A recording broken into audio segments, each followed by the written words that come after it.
Hello, Australia. And welcome to another episode of Life Support. The only home improvement show that improves you as well as your home. So sit back and let us tell you the right way to go about it. I'm Dr. Riddy. I've got several medical degrees and a diversified portfolio, so I've got lots of advice for all you average Aussies out there. Remember, every Australian who wants to work deserves to be healthy and rich. I'm Todd. I'm good with tools, tucker and ladies. Later on, I'm going to show you how a do-it-yourself job can benefit the lives of the less fortunate. I'm Sigourney. I'm here for you modern women and for those of you who are trying to be. Tonight, I'm going to show you a must-have accessory for every suburban home. And I'm Penny. I'm going to show you how to live your life on the edge without cutting yourself. So tonight, I'm going to show you how old people don't just have to be a pain in the arse. Geez, we've got a lot to get through tonight. So let's get to it.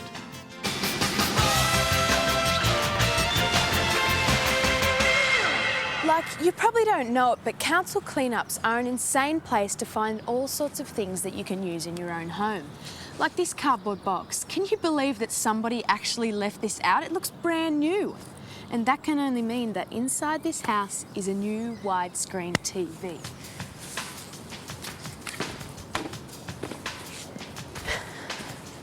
By keeping your eyes open, you can take the guesswork out of home invasion and only hit on houses you know have something to offer. It's like I always say, a rich person's trash is a poor person's treasure map.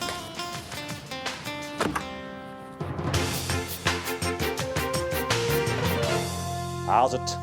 That's right, it's Dr. Rudy here with some practical advice for prudent parents. Have you been blessed with a gifted child? Well, the problem with having a gifted child, like young Ahmet here, is that they figure out things so quickly. All these toys have lost their appeal because little Ahmet has solved them all. Now he's bored. Well, here's a little plaything that will keep him absorbed for hours on end. Simply invest in one of these extra small straitjackets for your child. He'll have hours and hours of fun trying to solve this puzzle. Just leave him in his room and let him go to it. Sounds like he's figured out that you have to dislocate a shoulder to get out of it. The little genius. Bye now.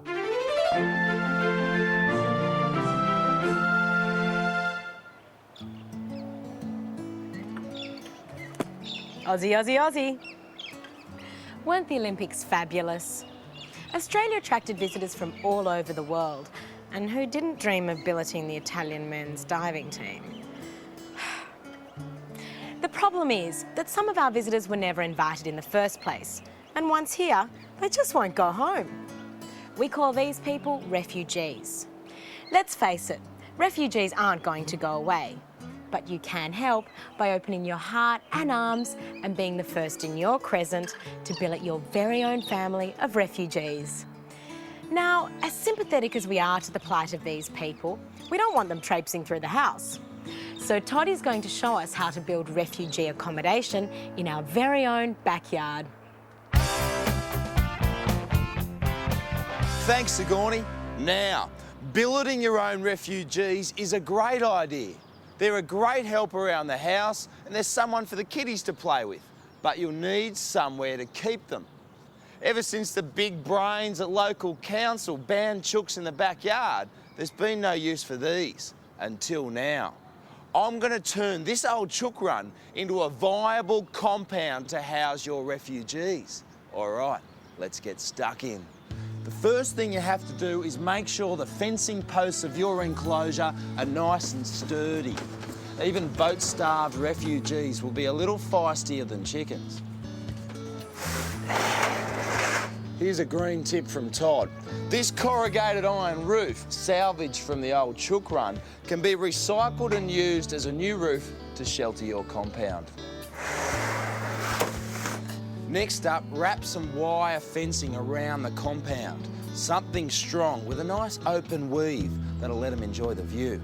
Now, if your chook run was built properly, the wire should go about 2 feet beneath the ground. This is to stop the foxes digging their way in. Make sure it's still there, because the last thing you want is civil libertarians getting in. Then you have to stop your refugees getting out. Now, Just because they don't speak English doesn't mean they're stupid. They have proven to be very resourceful getting out of places they don't want to be. So, simply nail some razor wire along the top of your compound. G'day.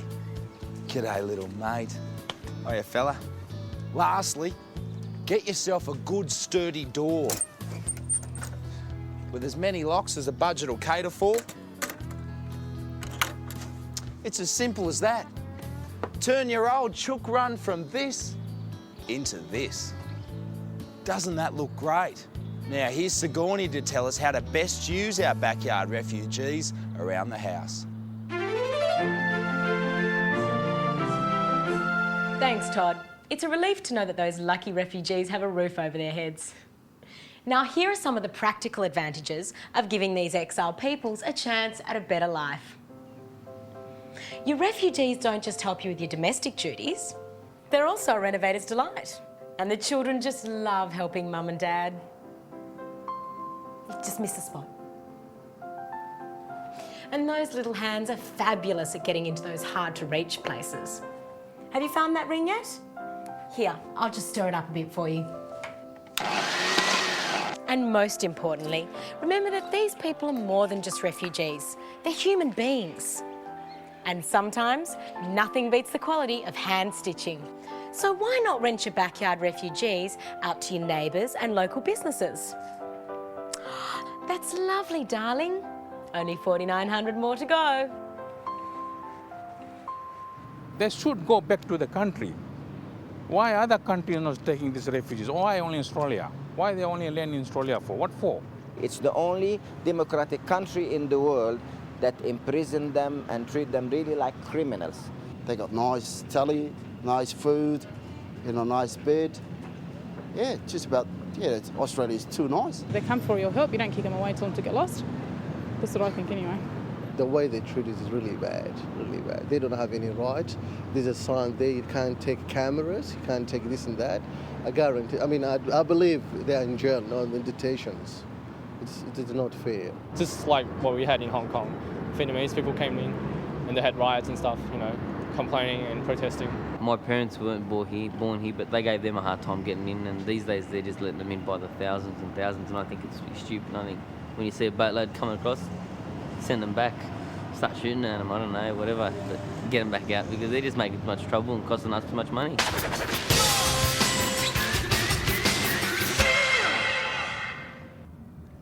If you're like me and you like to bend society's fascist rules, then chances are you're going to get caught out every once in a while.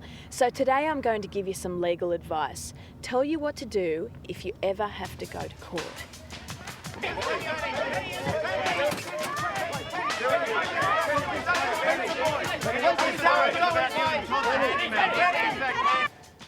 You shouldn't be afraid of the legal system.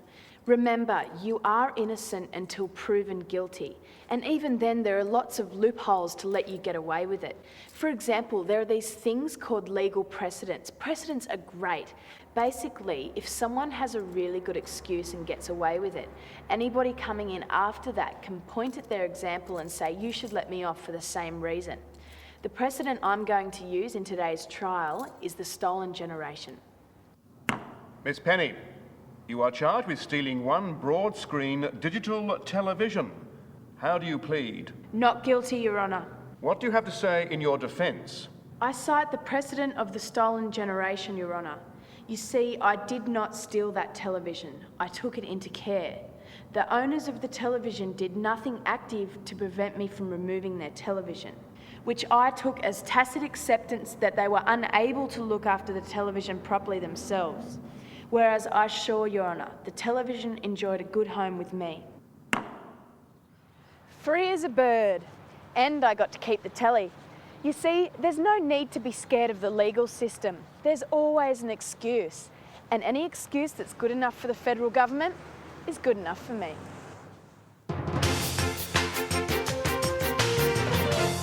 Hello, Dr. Rudy here. You know, traditionally, you average Australians squander all your savings on food you throw away, shelter you can't afford, and education you don't use. Then you spend your retirement years living in a rented caravan and eating dog food. So tonight, I'm going to give you some investment advice that might just save your life savings. Where to begin? You could invest in shares, but how do you know which company to invest in? Unless you have the type of contacts I've built up through years of practicing proctology, you've got no chance of reaping the benefits of insider trading. You could get an investment property, but that means getting tenants. And once you let tenants loose, they do more damage to a property than a designer from changing rooms. You could invest in art, but would you really want something like this in your home? It would frighten your children and give them a distorted understanding of the female anatomy. For you average Australians, the safest place to invest your savings is the DAB. To place a bet, you don't need to worry about inside information or years of training in art appreciation. You just need to be able to count to 4 to make sure the horse has the requisite number of legs. Then hand your savings over to a friendly DAB cashier. The odds are never good, but unlike a stockbroker, a real estate agent or an art dealer, at least you can trust a horse. Well, Penny, life support's been part of our lives for 5 weeks now. That's right, Sigourney. And we've had a huge response from all of you out there. Yes, writing to us with your problems and queries. Emailing us for those smart ideas and simple solutions.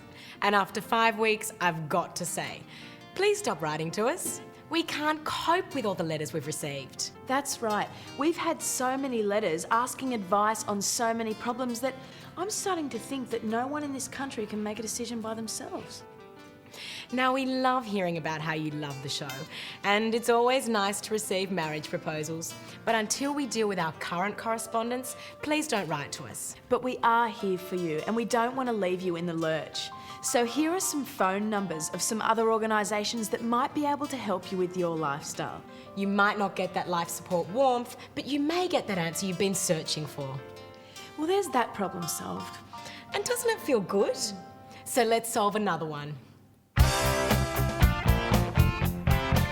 It's a strange quirk of science that when you add an ice cube to a bowl of salted water, it actually takes longer to melt. You see, the salt lowers the temperature of the ice, increasing the rate of freezing and slowing the rate of melting. A handy thing to know when summer comes around. Kids love nothing more than a cool, refreshing ice lolly on a hot summer's day. And thanks to science, by simply adding salt, you can create an ice treat that won't melt on them in minutes in the hot sun. Voila, a frozen treat to keep the kids cool. What do you think, Princess? It's salty. Yep, that's the magic of science, darling.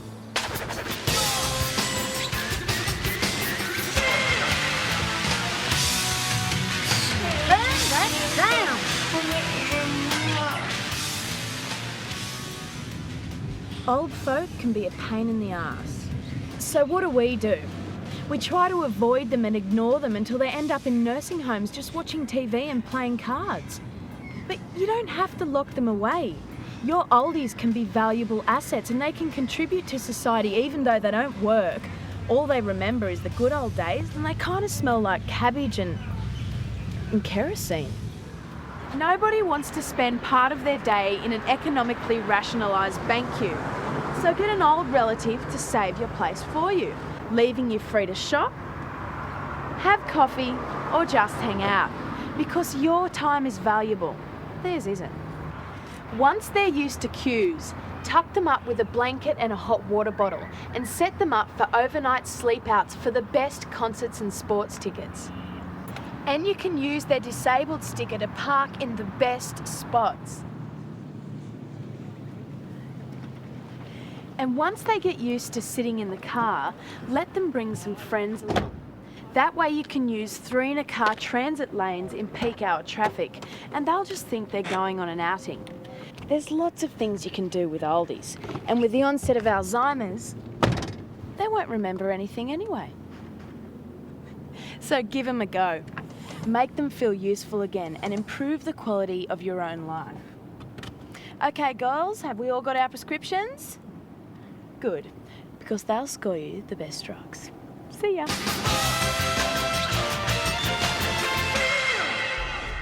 think I bought you a drink. Thank you. I love getting free drinks. But how do you know what's in them? Increasingly, men are spiking drinks with date rape drugs like GHB or gamma-hydroxybutyric acid and Rohypnol. But girls, you don't need to worry, because a group of clever people at Britain's Department of Trade and Industry have come up with a fabulous new invention. Yes, it's a cocktail stirrer, or swizzle stick, but one with a difference. You see, if there are any drugs in your drink, it changes colour. You simply stir your drink for a few seconds, and if the plastic changes from green to red, then you know. If he's willing to risk a year or two in prison, he must be really keen on you.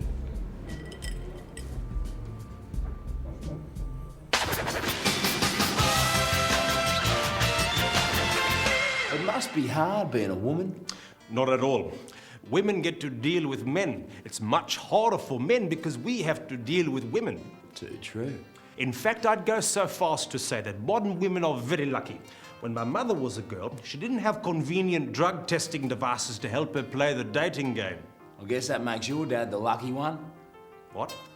But you fellas can make it easier on your lady friends. Like, when I have a woman over at my place, I set her mind at ease by letting her pour her own drink out of the cask. Todd, you're a regular sensitive new age guy. Oh, well, I wouldn't say I'm a snag.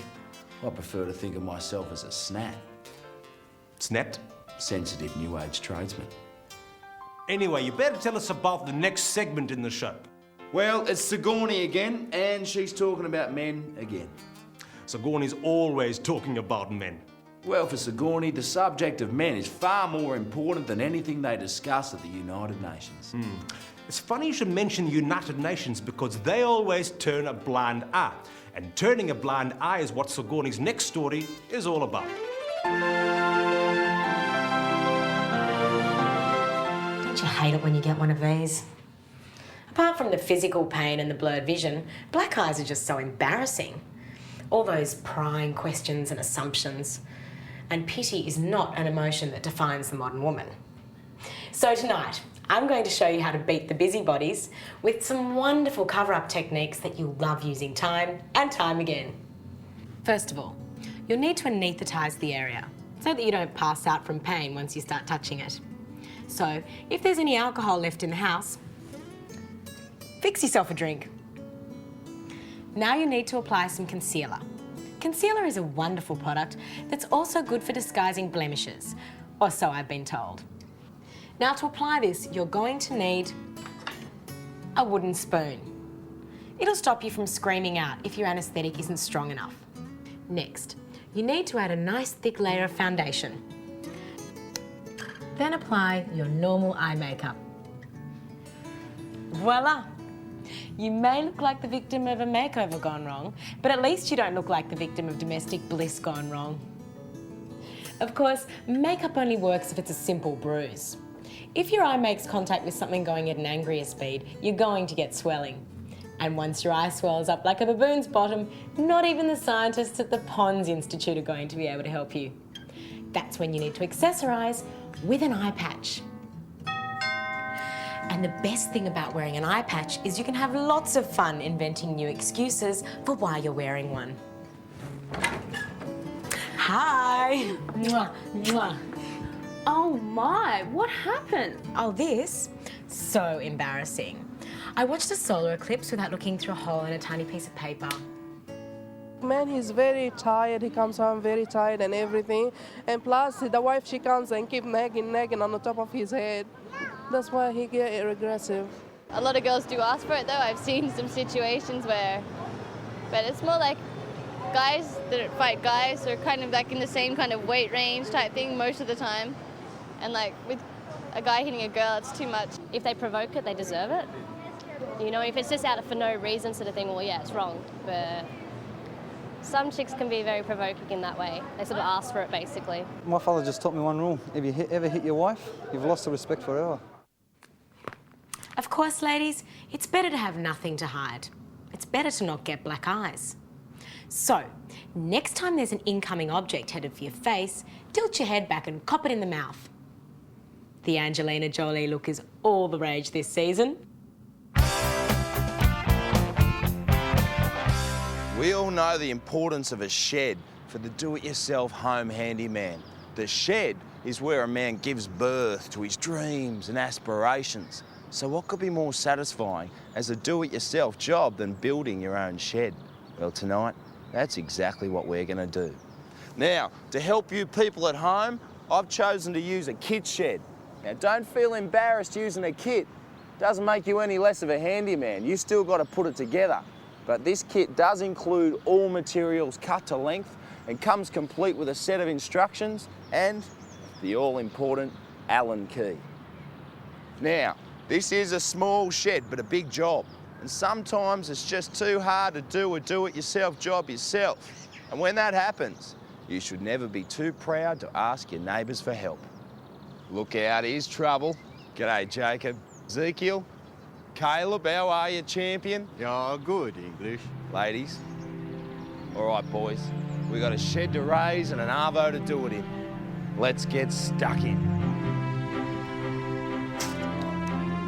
3 o'clock in the morning. Drunk out of the bloody...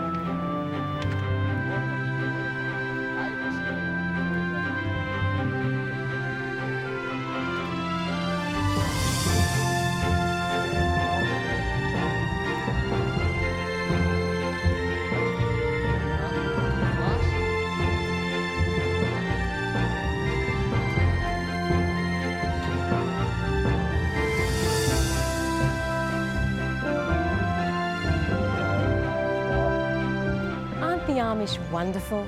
So stoic, so plain, so unproud. Which is why I enjoy spending time with them. I mean, where else could I feel so at home wearing an outfit that's mostly an apron? So practical. And you can take some time off from your search for Mr. Right. Let's face it, he's not going to be here.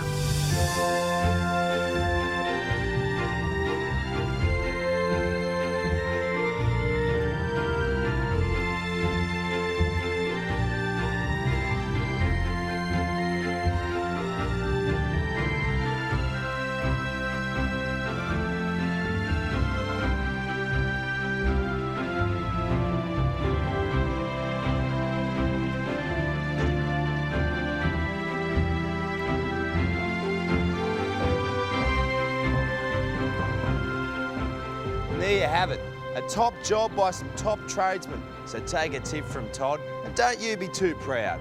Sometimes it pays to have a little help around the house.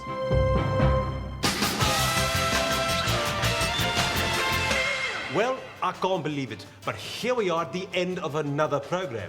Yes, the end of our 5th show. As good a reason as any to jelly some pork. It certainly looks wholesome. It's a traditional Amish dish. Oh, that's why there's so few Amish restaurants.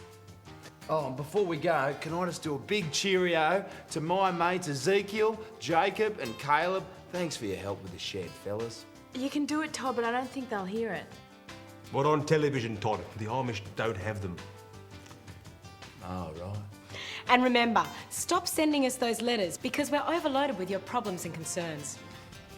Good night, Australia.